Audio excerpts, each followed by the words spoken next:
नमस्कार दोस्तों, मेरा नाम है विमल सिंह। बालाजी स्टडी अड्डा में आप सभी का स्वागत है। तारीख आज आपकी है 4 मई 2024 की। शिक्षा सेवा चयन आयोग और कुछ और अलग अलग अपडेट है, उन सभी की बात इस वीडियो में करेंगे। तो सबसे पहले अपडेट 8 को आएंगे चयन आयोग अध्यक्ष, तय होगी कार्य योजना।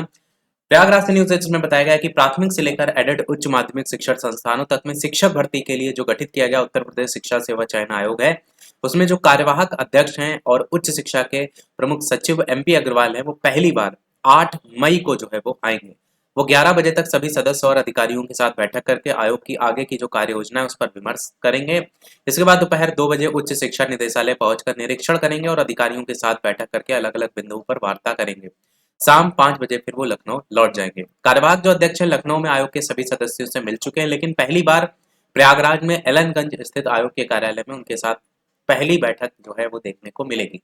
माना जा रहा है इस बैठक में नए आयोग के तेजी से काम करने को लेकर के दिशा जो है वो तय हो जाएगी। इसके लिए आयोग में तैयारियां भी शुरू कर दी गई हैं। बैठक में आयोग में सृजित अधिकारी और कर्मचारियों के पदों पर नियुक्ति, उच्चतर शिक्षा सेवा आयोग और उत्तर प्रदेश माध्यमिक शिक्षा जो सेवा चयन बोर्ड है उसके अधिकारी और कर्मचारियों के नए आयोग में समायोजन, लंबित जो भी मुकदमे हैं, आवश्यकता अनुसार आयोग में जो नए पद हैं उनके सृजन सहित लंबित भर्तियों के संबंध में वार्ता हो सकती है। तो सबसे जो इम्पोर्टेंट पॉइंट है वो ये है कि क्या नए पदों को लेकर के यहाँ पर क्या कुछ फैसला लिया जाता है। चुनाव आचार संहिता लागू रहने के दौरान लंबित 4163 पदों की टीजीटी पीजीटी और एडेड महाविद्यालय में असिस्टेंट प्रोफेसर की 1017 पदों की परीक्षा की तैयारी पूरी करने को लेकर के निर्देश ऑलरेडी दिए जा सकते हैं, ताकि चुनाव बाद परीक्षा जो है वो कराई जा सके। इसमें 2011 की टीजीटी जीव विज्ञान भर्ती का मामला भी उठाया जा सकता है, क्योंकि इसके लिए सभी साक्षात्कार अटके हुए हैं। इसके अलावा नई भर्तियों के लिए अध्याचन लेने को लेकर के जो निर्णय है, ये सबसे इम्पोर्टेंट पॉइंट है, जो कि आपका लगातार इंतजार हो रहा है कि अध्याचन मांगा जाएगा तो नए पदों को लेकर के कुछ बात आगे बढ़ेगी। आयोग की वेबसाइट और पोर्टल को लेकर के भी चर्चा होने की संभावना है और अधिकारी वगैरह भी इसमें शामिल हो सकते हैं। अगली अपडेट भी नए आयोग के कार्यवाहक अध्यक्ष 8 को करेंगे बैठक।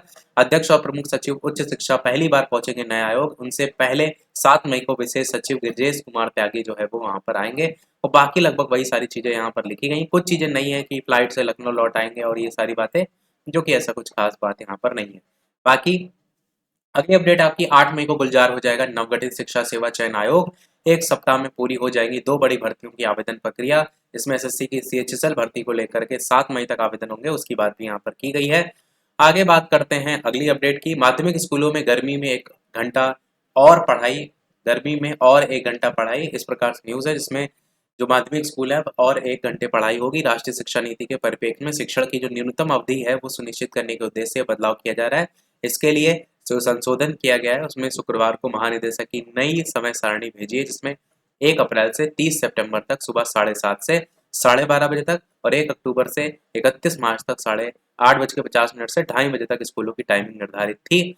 अब सभी माध्यमिक स्कूल अप्रैल से 30 सितंबर तक 7:30 से 1:30 बजे तक और 1 अक्टूबर से अगर देखेंगे 31 मार्च तक तो 9:30 से 3:30 बजे तक संचालित होंगे।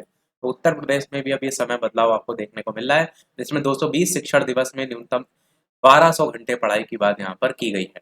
अगली अपडेट आपकी है 18 लाख रुपए में बिके थे टीजीटी पीजीटी के नियुक्ति पत्र। शिक्षक भर्ती फर्जीवाड़ा, 8 लाख ऑलरेडी एडवांस दे चुके हैं भर्ती माफिया को। प्रयागराज से न्यूज है जिसमें शिक्षक की नौकरी पाने के लिए पोस्ट ग्रेजुएट टीचर और ट्रेन ग्रेजुएट टीचर की बात की गई है कि 2021 में फेल होने वाले 9 अभ्यर्थियों ने 18 लाख रुपए में नियुक्ति पत्र जो है वो खरीदा था और इनको लेकर के 8 लाख रुपए इन्होंने एडवांस भी लिए थे। बाकी के 10 लाख नियुक्ति के बाद लेना था, लेकिन मामला जो है वो यहाँ पर खुल गया। सभी के नियुक्ति पत्र फर्जी थे।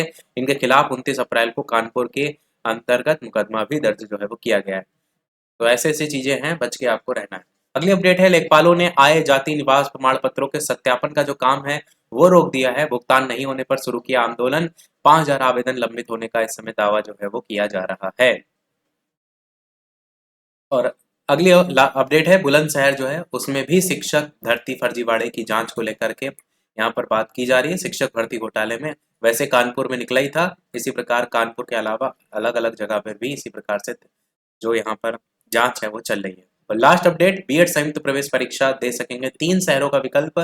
सत्र 2024 से 26 के लिए आज से ऑनलाइन आवेदन 2 वर्षीय बीएड कोर्स के लिए। तो जो भी आवेदन करना चाहते हैं, मुजफ्फरपुर से न्यूज है तो वहां पर कर पाएंगे। यही था हमारे सोरल अपडेट में। वीडियो लाइक शेयर सब्सक्राइब अवश्य कीजिएगा। मिलते हैं अगले अपडेट में, तब तक के लिए सभी को नमस्कार, जय हिंद।